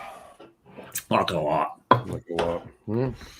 Fair enough. If I have a headache in the morning, it's going to be this stuff. It's because of that. Yeah, exactly. Well, the sugars and the alcohol level. Of course. So, my fourth one here is from Burnt Mills in Bedminster, New Jersey. It's their taproom special. It's not even they can their taproom special, 16-ounce cans. Right. It's a cider donut. Cider donut. Cider donut. It's a cider donut cider. So basically, it's a donut cider. Mm-hmm. Right. So, but cider donuts. It's a cider donut cider. Where do you get your cider donuts, John? Where's your favorite cider donut? My favorite cider. Well, you know what? My favorite cider donuts. I got to tell you, I'm never going to get again because it's closed. It's gone. Really? Think it'll pass. It was Tice's. It was a Tice's or Van Riper's up in Woodcliff Lake, New Jersey, up in Bergen County, and they're both gone for years. Both gone. Tice's is an Acme now, and Van Riper's. Right, it is. I'm sorry. Van Riper's is an Acme now, and Tice's is a strip mall with an Apple store and a few other places. That's actually there's a Bear Burger in there and a few other things. Oh, jeez. Yeah, but they're both gone. But lately up in Chester, Allsteed's makes good ones. Not too far from Allsteed is my favorite cider donut. Or nope, Alamucci. Alamucci. Sure. Oh my God, their cider donuts. I've never heard of any of these places. Oh, you can start taking notes here. I need to travel up north more. Go North Jersey. And of course, growing up, we were always at it's right next to Source. Oh yeah. Delicious Orchards. Delicious Orchards. Delicious Orchards. It's funny. My parents go there every year. That's where they buy all their apples to make fresh apple pie with, and then they always bring back apple cider donuts. And it's funny, there's a little small farm by us in Medford, New Jersey called Johnson's Farm, and still to date I think their apple cider donuts blow any of the other ones out of the water that I've tried. I'm glad after the pause you said any of the other ones, their apple cider donuts blow. Yeah. Any of the other ones out of the water. That's so funny. Anytime I get a package of Delicious Orchards. The ones you said, Leah, they're right in Medford? Johnson's Farm, yeah. Right in Medford. Yeah, I don't love Delicious Orchards. Johnson's Farm. All right, John, that's right. That's why I said that. So before we came by you the other day, right? Yeah. So we left Farm Truck, and we went up to go over to 295 to come down by you, right? We passed Johnson's Farm. Yeah, you passed the big sign. Holy shit! Yeah. There was 75,000 people at Johnson's Farm. Because nowadays you can do the hay rides and the pumpkin picking. Well, it's just like passing Allsteed. No. Allsteed's was empty compared to the way Johnson's Farm was the other day. Yeah. Well, you got to remember, Allsteed's doesn't have to serve everybody in the region like Johnson's Farm does, because there's Ort and there's Alamucci. Right. So and a couple others actually. It's really sad. So many local farms in our area have just been bought out and built upon. And they're malls now. Yeah, it's just it kills me. I growing up in this area, the Promenade. I don't know if you're familiar with that in Marlton, not far at all from where you just were, Joe. Right. Or Johnny, whatever. This dog is eating everything off the floor. Panic attack. But they have all this space, and that all used to actually be apple orchards when my family very first moved to Marlton, and it was all farmland. And now there's a winery that is being built in Voorhees, and it's on preserved land, and I don't know. They're trying to preserve it, but yet they're building a winery on it. I'm happy to see them keeping the farm. Well, it's still farm-esque. Yeah, like they'll grow everything. But... It's not like they're putting up an Applebee's and some stores and a Wawa, right? So yeah, or a Cracker Barrel.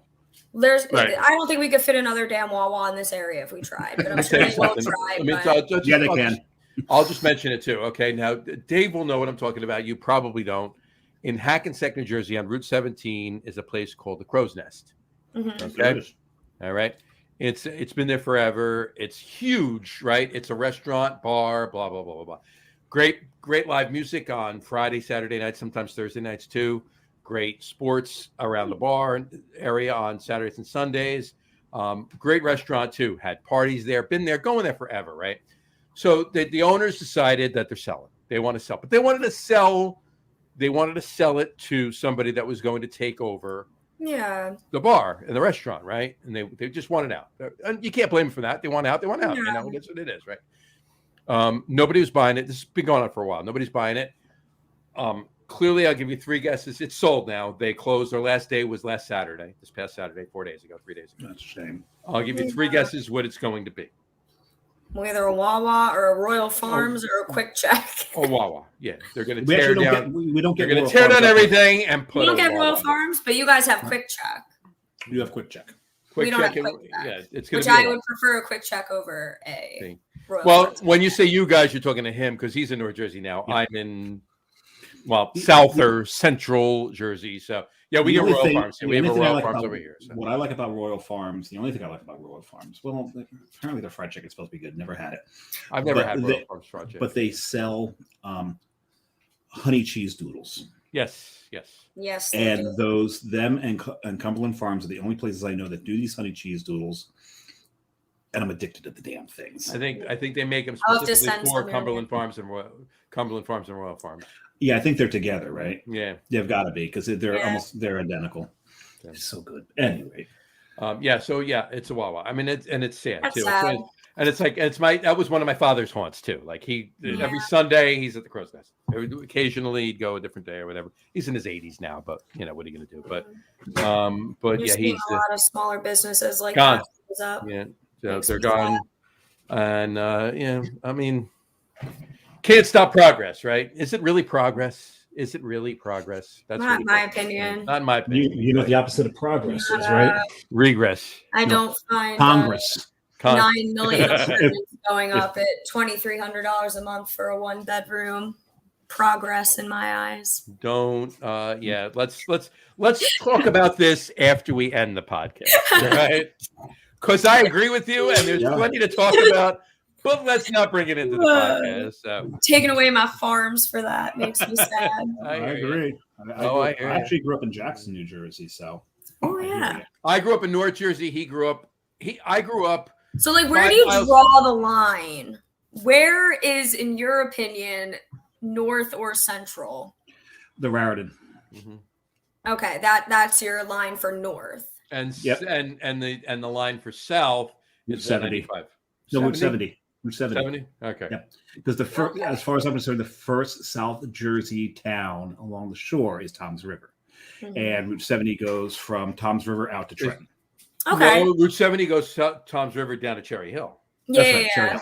You're saying so Trenton, in your opinion, no, Trenton is Central Jersey. And Central Jersey. And everything in Burlington is Central Jersey too. Central. But you know where I get this from, actually. I get this from the New Jersey Department of Fish and Wildlife. Okay. Because these are the 3 hunting zones in New Jersey, and this makes sense. Also for fishing licenses, hunting licenses, these are the 3 zones, and they were the first ones, I think, to actually delineate North, Central, and South Jersey. Makes sense. And then John Stewart then gave it the papal blessing that Central Jersey does actually exist, and I listen to John Stewart. Well, no, you look at it this way, right? North Jersey is 201, and 973, and a little bit of 908. Central Jersey is the rest of 908 and 732. Yep. And all South Jersey is 609 and 856. Yeah. I always go by like Turnpike exit. By the way, I'm gonna make Leah feel really, really young. When Dave and I graduated high school and were in college, there were 2 area codes in New Jersey. 201 and 609. 201 and 609, and that was it. That's funny.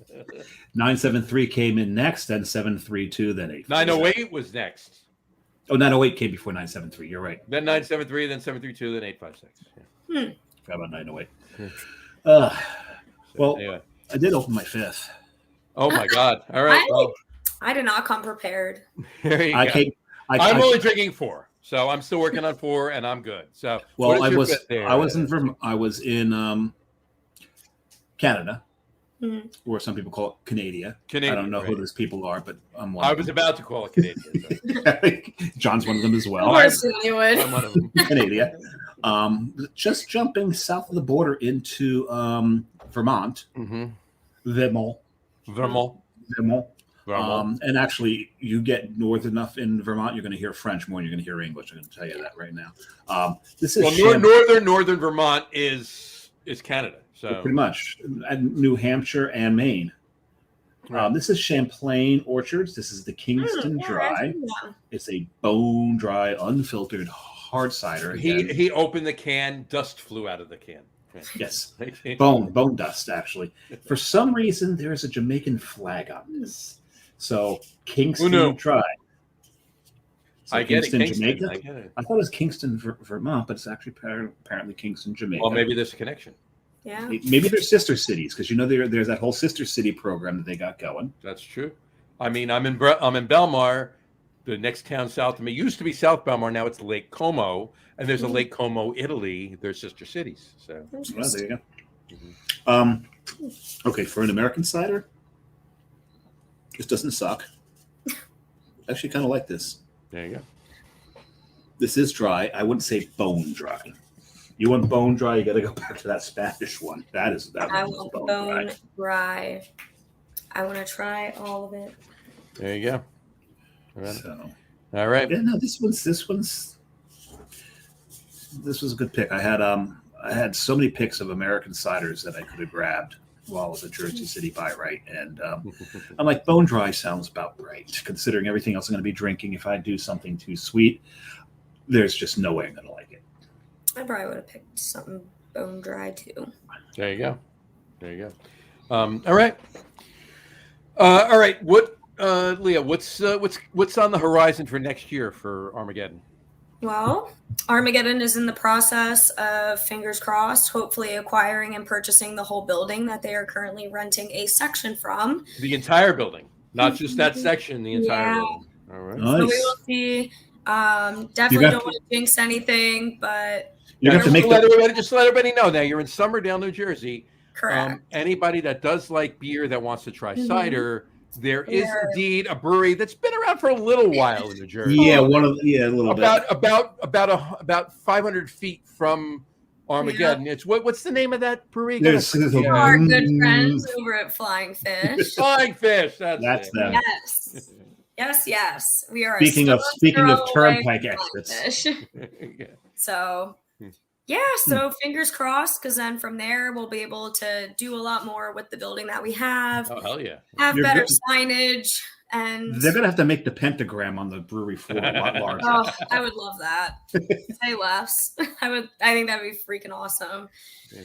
So right now that's like our biggest goal for rounding out 2023, rolling into 2024. So let's not jinx anything. I know that would just be the best.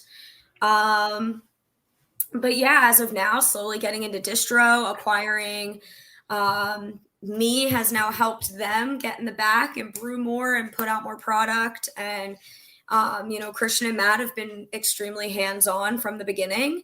So, the whole plan of bringing me on is freeing them up to have more time to, brew and get some more product out there. And then my goal is to get it back out. So, nice. Yeah, those are definitely some of the goals. Very nice. Get it out in the wild. Very nice.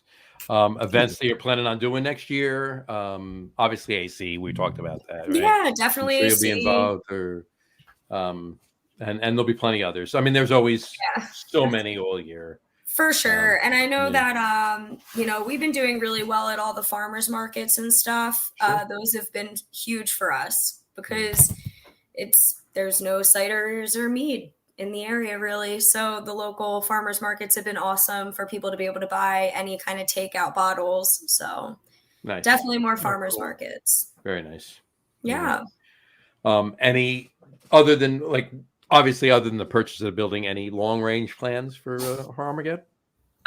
I mean, definitely just getting into more distro and being able to put the product outside of the tasting room.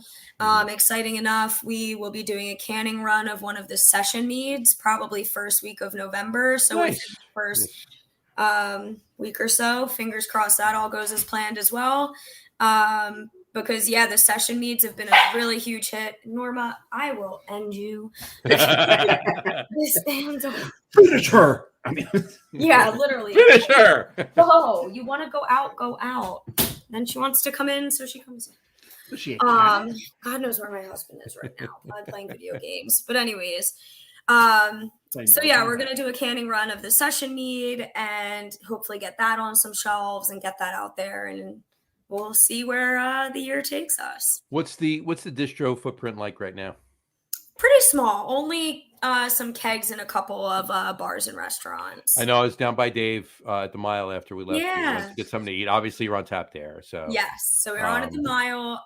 Chuck Loggers. I'm assuming you'll be on tap at Reunion Hall when he opens over there. So yes, I would love nothing more than that. So if for nothing else, if I don't see you before Reunion Hall opens, clearly I'll see you at the industry soft opening. So I would love that. That is another location that's had so much hype around them because I can't wait till I've been going. Yeah, he's been doing this. This has been a year and 2 years almost. So, talk more about this for those of us who don't know what you're talking about. Reunion Hall. Dave Welsh owns the Mile in Runnymede. He used to work for New Balance years ago. He owns a couple of running stores. What is the running store name? Haddonfield Running Company. Running company, yeah. And it's in Haddonfield, and he's at 3 locations, right? Yeah.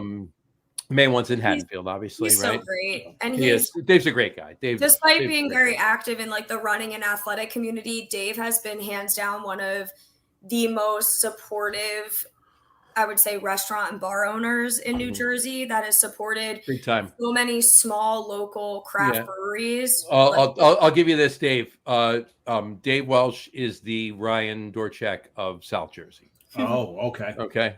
Yeah. That explains him to me. Yep. And we got a comment. That means here. he's an extremely smart businessman who espouses the craft beer, craft cider mead community. Oh yeah, no, Dave's great. Dave's great. Yeah. In fact, he was not at. I was texting him. He was not there. I'll give you 3 guesses, Leah, where Dave was when Jess and I got to the Mile. He's been traveling a lot. Well, keep in mind it was Sunday. It was Sunday night. There was a certain game on Sunday night. Oh, did he go to the Eagles game? He was at the Eagles game, yes. Checks out. He texted me a picture of his tailgate at the Eagles game. Awesome. Nah, I love it. No. They beat the Dolphins. That was the week. Yeah. But he's great. So he has been in the process of opening this ginormous bar restaurant in West Hampton. Yeah. And it's called Reunion Hall. Yeah. So when they open, definitely take the time to get down there. And it's coming soon. It's coming soon. It's weeks away. We just started hiring and sending out emails for interviews. So it's definitely approaching. Okay, so John, you said we had a comment? I do have a comment. We have a comment from Doug Smith, friend of the show. Session mead. What is this session mead you speak of? Session mead was invented by B-Neck. And Doug Smith is originally from New England, as you can tell from his profile picture. Yeah. Very excited after the result this weekend. Very excited after the result this weekend. Yes, him and John together. Yes, absolutely. John called the win, actually. He did. He called it. He did. He called it. He called it. But then again, he calls them to win every game, so that doesn't really count. No. I know, I'm kidding. He's as pessimistic about the Patriots as I am about the Giants. So, and both teams won this weekend. This is true. Surprisingly. Yeah. No, session mead. I think Bee Nectar was like the first to actually put out session meads on a larger scale. Yeah, definitely. Yeah. And they've dialed back the ABV. Mm-hmm. What they're doing is the way Bee Nectar has done it, and other meaderies that I've known of, is they've added more flavors. They can add more juices. There's many ways to drop that ABV, but while doing it, you add flavor. And it's you can do a lot with these. A lot of the peanut butter and jelly meads out there were session meads. Mm-hmm. You're not going to find the high octane peanut butter jelly mead. That sounds awful. And it's very common too that you're seeing a lot of the meaderies that are distributing. They are more along the lines of like a session mead. They're not really distributing their 13.5% meads all the time. Like they're more so putting out product that people can drink more of and not be absolutely obliterated. Well, they're trying to compete with the hard seltzer, take itself away from that. And what are the cocktails in the can called, John? You've got the acronym for that. That's RTDs, ready to drink. I like that. So they're more in that world, competing. I think they're competing more in that world than they are in the beer world. Yep.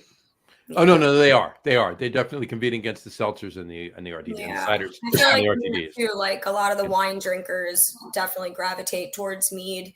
But make no mistake, though, the RTDs and the ciders and the seltzers, mostly the RTDs and the seltzers, nothing at ciders, I'm grouping ciders and meads and session meads into that because it is part of it, but for all intents and purposes, it's mainly the RTDs and the seltzers are taking some market share away from craft beer. Oh, we'll be discussing that in a few weeks. And we will be discussing that in 2 weeks from tonight with the Don of Beer. Don Say, writer for Forbes magazine, actually. So he's also one of the most unapologetic punsters you're ever going to come across. Yes. And he does the All About Beer podcast with John Hall. So he has our. This is the second podcast that John Hall does, but John Hall also does the Steal This Beer podcast with somebody who shall remain nameless. It's funny because the one podcast, my condolences go to John Hall. Absolutely. And the other one goes to Don Say. There's a hierarchy of. There's a hierarchy, right? Exactly. And all of these people have been on this podcast. So we'll make fun of all of them. We will make fun of them all of them. It doesn't matter. There's no hold, no holds barred. There's no favoritism. Not at all. Not at all. Exactly. Not even to ourselves. That's besides the point. All right. Let's do our top threes. Oh, we do have that. What are they again? Top threes tonight is top 3 ciders not brewed in New Jersey. Top 3 ciders not brewed in New Jersey. And we did this because we didn't want to clutter anything with Armageddon. And show and like or pick something over or anything or pick something up. Yeah, no, we don't want to do that. So stay out of the state. Yep. Top 3 ciders not brewed in New Jersey. I think this is going to be the hardest. I wonder. Let's see who this is going to be the hardest for. So let's start with Leah. Have at it, please. Start. Well, I will tell you right now, the one that I'm drinking tonight has hands down made my list as one of my all-time favorite plain ciders I've had. Nice. This has been really, really good, and I'm really mad I didn't get more of it and also save more trees. And and what is that? So this one is the Finger Lakes Cider House. It's just a basic semi-dry cider, and it is so freaking good. Like, it's definitely one of the best ciders I've had out of all the ones I've bought outside of New Jersey. And the more you buy, the more they go Johnny Appleseed, right? Yeah. I need more trees. I need to go back to New York. I need to get more. And it's funny, Johnny Appleseed, when he was actually planting all that out there, he was actually doing it for cider.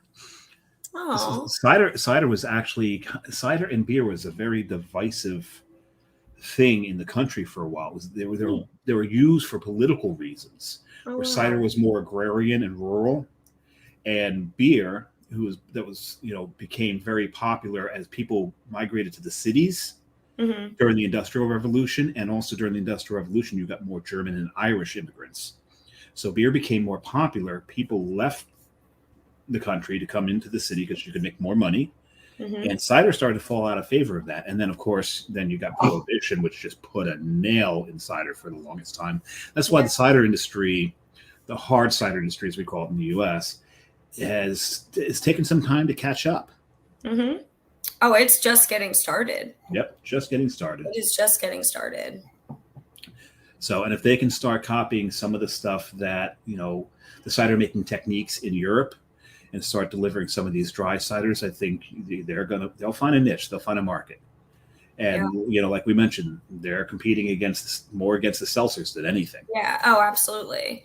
Because to be fair, it's a whole gluten-free market. And I feel like people are looking for more gluten-free options. And what else do you have besides hard seltzer? Yep. So it's cider, there's mead. Yeah. But, people are more suspicious of mead than they are cider. A little bit. Well, especially if you're looking at something that says 13% versus 4.5%, 5%, I'd be a little skeptical too. Yeah, it's hard to be drinking all night when you're basically drinking full bottles of basically wine. Yeah, definitely. Yeah, pretty much, exactly. All right, so obviously you have your Finger Lake Cider House. That's the dry cider, you said. Others? To be fair, I feel like I really have, outside of Armageddon, I haven't found ones yet that I think compete with this. I know for a fact the one that I had one peach one back at the referent. I guess now they're Pennsylvania, and I don't know if they even still do cider, but that was forever one that is chef's kiss. But yeah, I haven't drank too much based outside of New Jersey or PA or New York. Right. I guess we could say my black cherry from Mackenzie's because that made an impact for sure. Oh, that's fair. Yeah, fair and enough. I mean, Graft is what, New York, right? Graft, I think, is in New York. Graft is New York. Yep. Yeah, they did like a weird, it was like cranberry and a herb also, or a spice or something also from forever ago. It was like a seasonal one, I think.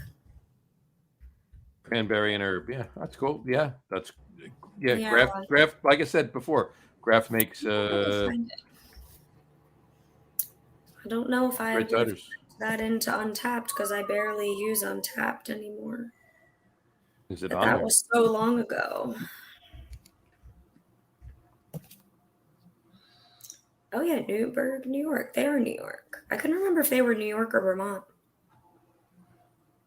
They're Newburgh? Yeah. Nice. I like Newburgh. And I know that. No. Right across the river from Beacon. Beacon's got some really cool places to drink. They do.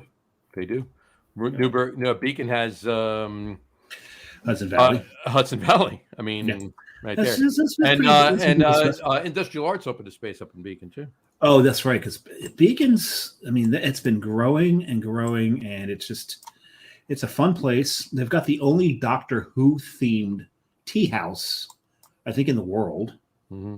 Definitely in this country. So that'd be something to get to. Mm-hmm. What is there? There's one place up there that I love drinking at. They've got a gastropub. Can't remember the name of it.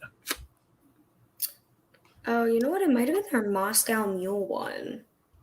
Oh. Thinking of. They did a Moscow Mule one, and they called it Birds of Paradise. And it was with ginger, lime, and hibiscus, and it was only a small batch. That, I think, is the one that I'm thinking of by looking at the can. No, the place I like drinking, there's Beacon. Melzinga, yes. Urban lime and hibiscus. And that was a Graft. That's Graft. Yeah. Graft. By looking at my way back Untapped ratings, that was one that I raved about. Nice. They're Moscow Mule. Birds of Paradise. Birds of Paradise. All right, what are yours, Dave? Well, I told John even before the show when we came up with the top three topic that my top three might very well come out of what I drank tonight. And I think I was correct. I do got to give a couple of honorable mentions. Leah, you said it earlier when you're talking about them using the press, and there's like apple guts and pear guts all over the place. Yeah. Pear cider. Oh, pear cider is wonderful. The only one that I know is Ace. So Ace is kind Pears is okay. Ace is okay. Original Sin, if you haven't had that. I've not had that one. They do a decent pear. Okay. I'll have to look into that one. I do like pear ciders. Apparently you guys do pear ciders. Eventually, yeah. Eventually. Right now they're not in season. Gotta get some pear ciders. Gotta get some pears. That of aforementioned Bosque. I'm not sure that Bosque is what's used for pear ciders. I don't know. That's a good question. I don't know if Christian, dabbles in multiple pears like he does apples or not. But Usually the Bosque, Bartlett, those are the only two varieties of pear that I can mention off the top of my head. There you go.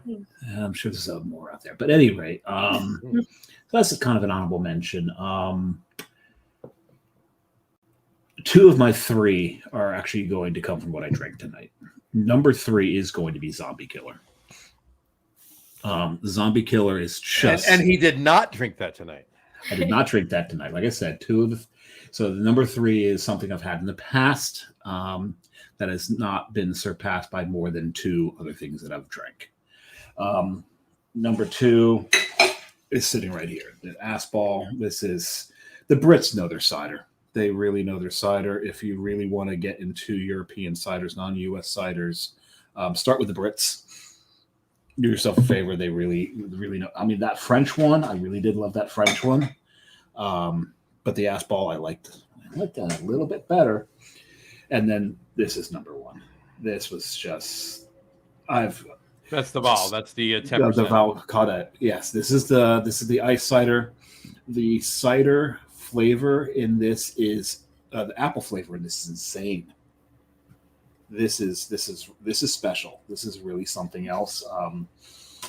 I've drank too much of it already. I need to save the rest of that. Actually, not. To be fair, I poured Carrie some before the show started, so she could have some. I didn't drink all of that.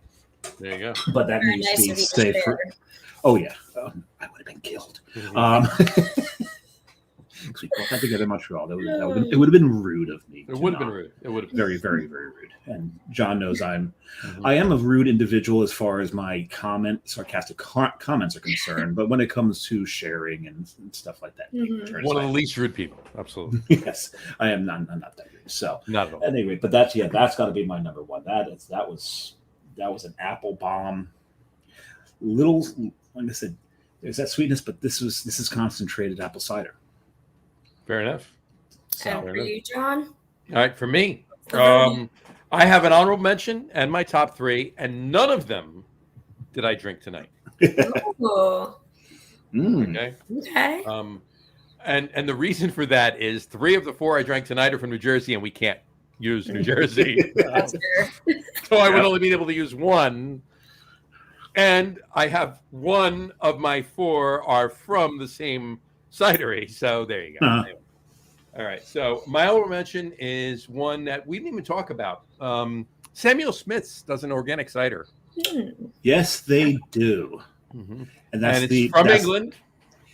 And it's from England. It's the Brits. And it is using that nice gypsum water that comes from that lake where there's so many breweries perched around. I can't remember the name of that lake. I can't remember it either. Yeah, but that water makes everything special that comes out of it. It definitely does. So that's my honorable mention. Samuel Smith's organic cider. My number 3, we've mentioned it a bunch of times tonight. It was on Leah's top 3 list, and it's my number 3 by far. It's definitely hits number 3, and that's Mackenzie's Black Cherry. Yeah, it's so good. It would have been my honorable mention, but I knew John was going to do it. It could have been your honorable mention. It's fine, but it's definitely yums. Look, Dave and I actually, as big beer geeks, nerds, guys, whatever you want to call us, as we are, we both agree. Both of us agree that is one fantastic cider. It really is. You know what it reminds me of is Boylan's black cherry, black Mm-hmm. cherry soda. Mhm. But you can't, unless you spike it, you can't really get a buzz off of Boylan's. No, you can't get a buzz off of Boylan's. You know, you can't do that. So Mackenzie's Black Cherry. That's my number 3. Yeah. My number two comes from Salem, Massachusetts. Oh, Okay. is it down east? No, No, not down that. east. Witchy, is witchy, Salem. witchy. That's- Yeah. Far from the Tree. Oh. Far from the Tree cidery. I've heard of them. been to the cidery. I've been to their tasting room, to the tap room. How was it? I feel bad. Zeppy and I overlooked it last time we were there. Go. If you're anywhere near Salem, go. It's All right. it's really good. My niece actually made sure that she's like, Uncle John, you got to get there when you guys go to Salem. Man. And we go to Boston all the time, but we You're rarely get up to Salem or Beverly or anywhere up north. Yeah. That far up north. It's only half an hour, but still.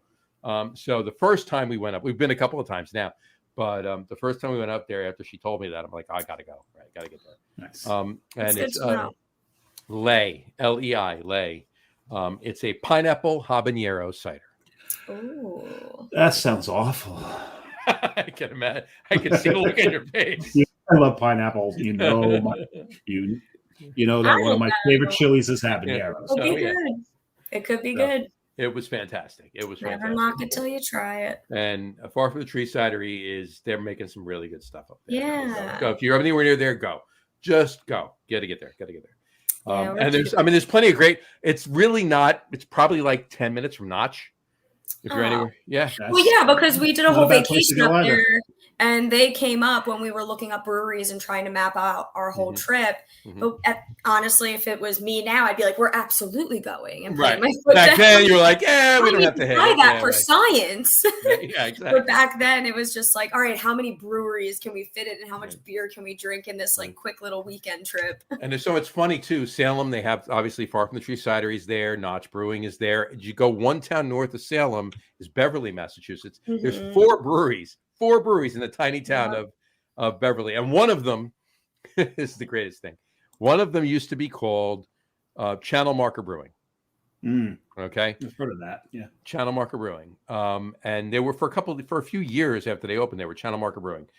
Isla Morada Brewing down in Florida, Morada, Florida, right? They One of the keys. They brew Channel Marker Ale.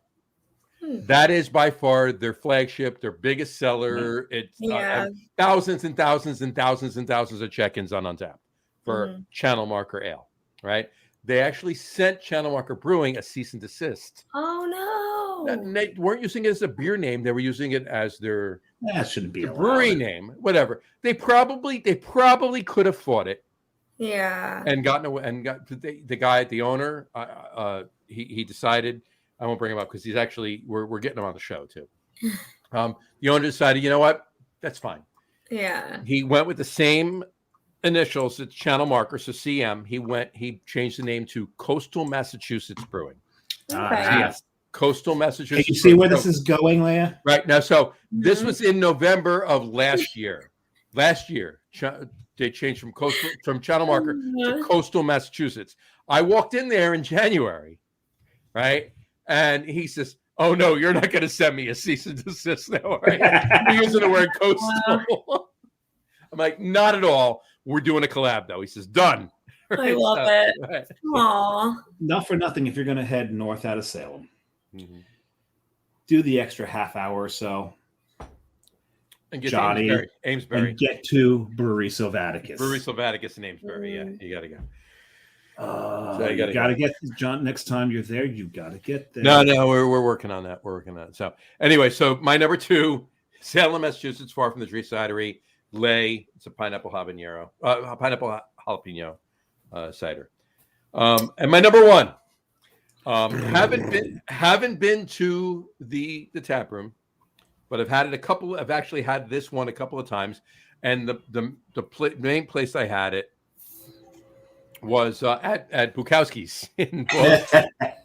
It's not a possessive. It's just Bukowski. Bukowski. I call it Bukowski's. No, it's Bukowski Tavern. Do I need to pull my shirt out? No, it's Bukowski Tavern. Yes, absolutely. Named after the beatnik poet.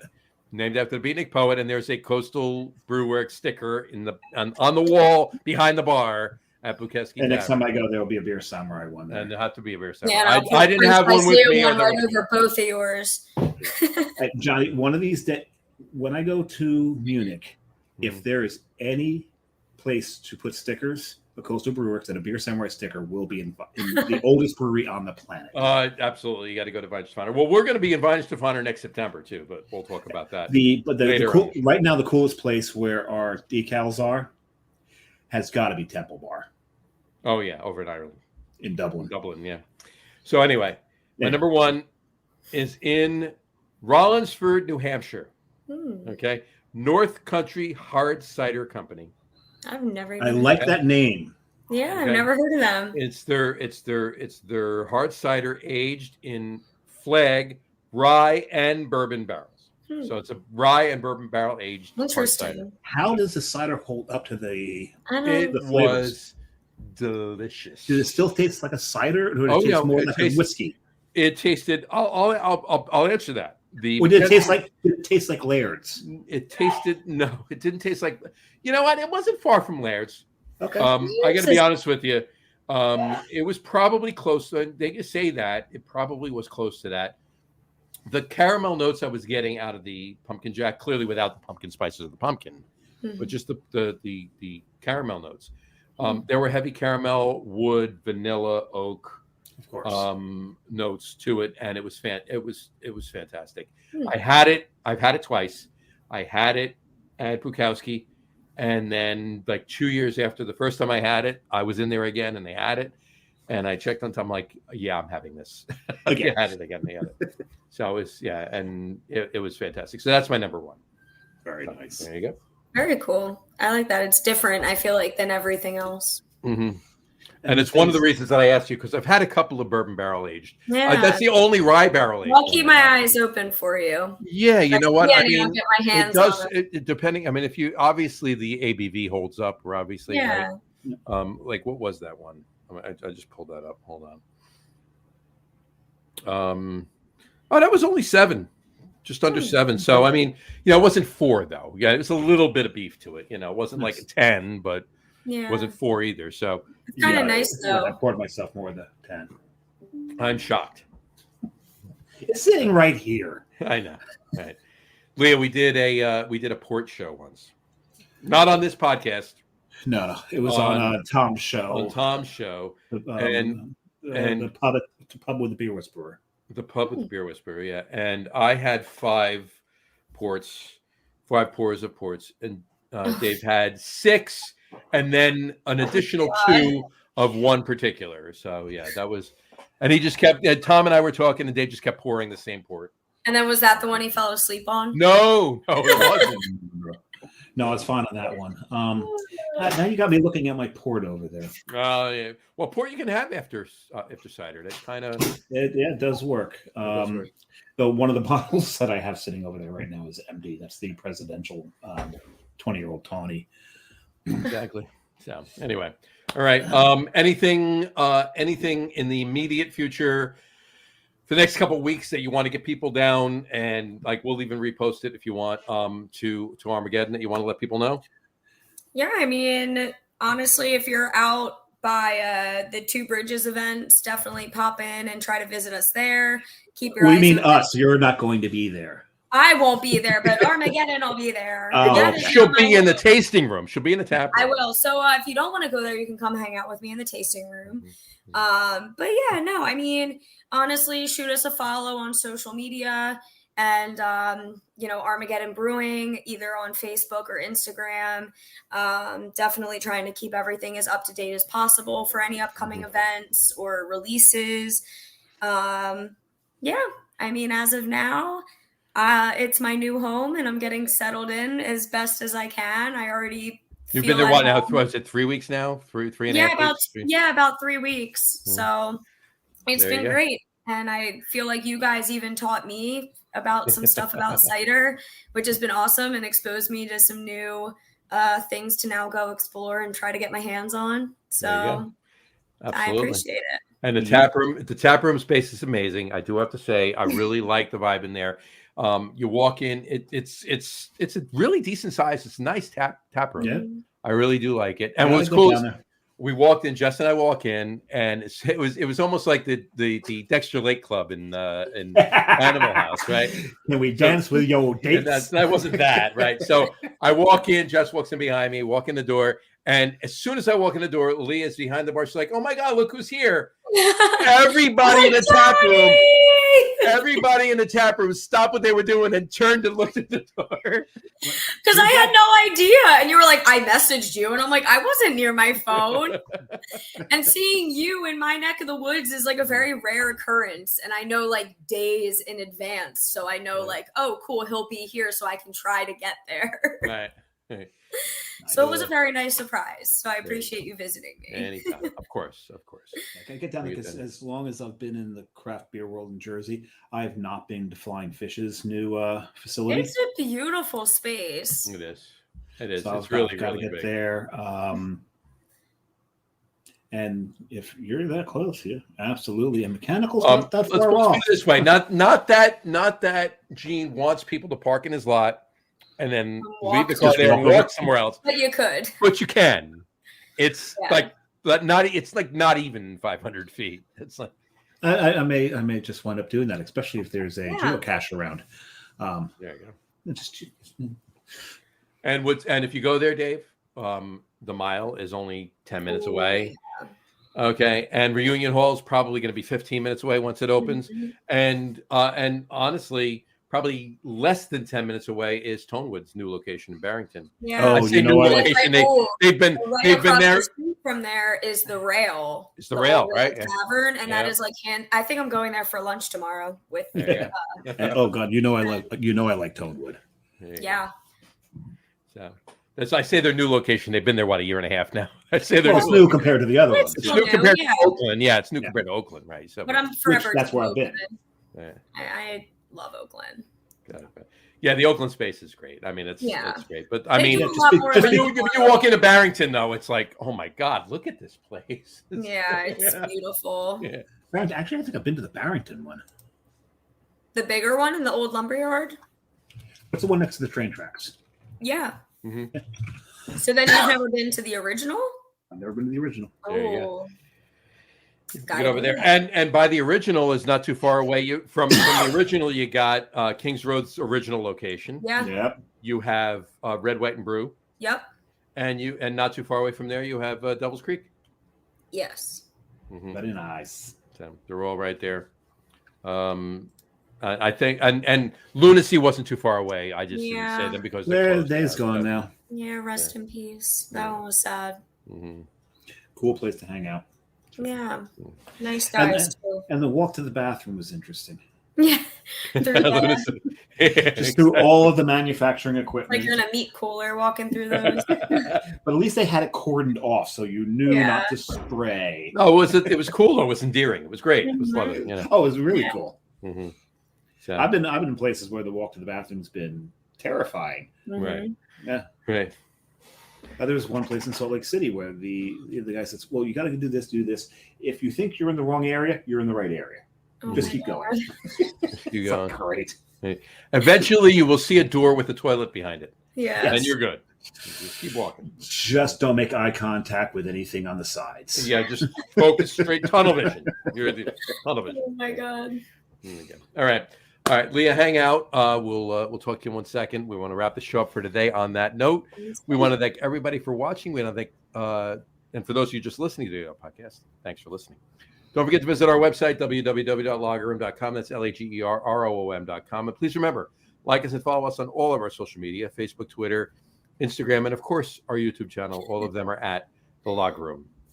Remember, we go live with a video podcast on both Facebook, Facebook, YouTube, Twitter, which is now X. I keep saying it because it's X, whatever. It's Twitter, right? Twitter, which is now X.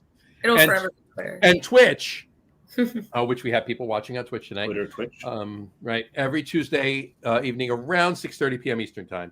And for those of you who just want to listen to the audio podcast, you can do so on our brand new audio podcast host, Spreaker, as well as Apple Podcasts, Spotify, TuneIn, Stitcher, Google Podcasts, Amazon Music Podcasts, iHeartRadio, Castbox, Deezer, Podcast Addict, Podchaser, pretty much Anywhere you can get a podcast, audio podcast, you'll find the Lager Room guys. Even down on the corner, if you can get a podcast. Down the front, if you can get a podcast on the corner, go for it. You get it there, right? And if you haven't done so already, please subscribe to one or more of those feeds, and you will never miss a show. Again, thanks for following along with us.